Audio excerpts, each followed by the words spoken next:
ប bà cứ cả bồn tắc cứ lo mình té là bồn dương bà cứ dơ prơ tại mà nó cứ chơi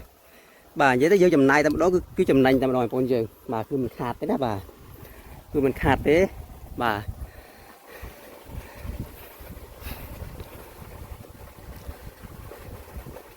cái miếng sai rừng tia sai trâm tơ phật kia bồn dưới đó bà cứ to sạch mình té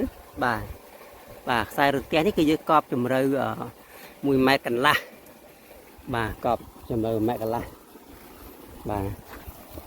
bay cà phê rừng tia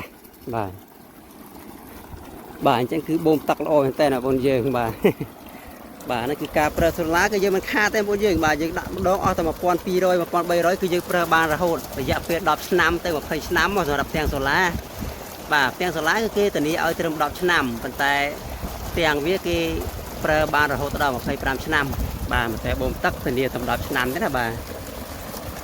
គឺល្អមែនតើបាទបាញ់ល្អមែនតើបងយើងបាទចឹងវីដេអូនេះគឺទេបាទសម្រាប់ចែកជូនបងប្អូនយើងនៅការមកមើលផ្ទាំងសូឡាដាក់បូមទឹកនេះបាទអញ្ចឹងវីដេអូវាទៅប៉ុណ្ណឹងទេបងប្អូនយើងបាទយើងសូមអរគុណដល់បងប្អូនយើងបាទបងប្អូនយើងចូលទស្សនាវីដេអូខ្ញុំបាទមេត្តាជួយចុច Subscribe និងរូបកណ្ដឹងខ្ញុំម្នាក់ផងដើម្បីទទួលបាននៅវីដេអូថ្មីៗពីទស្សនភាពបាទវាស្រែ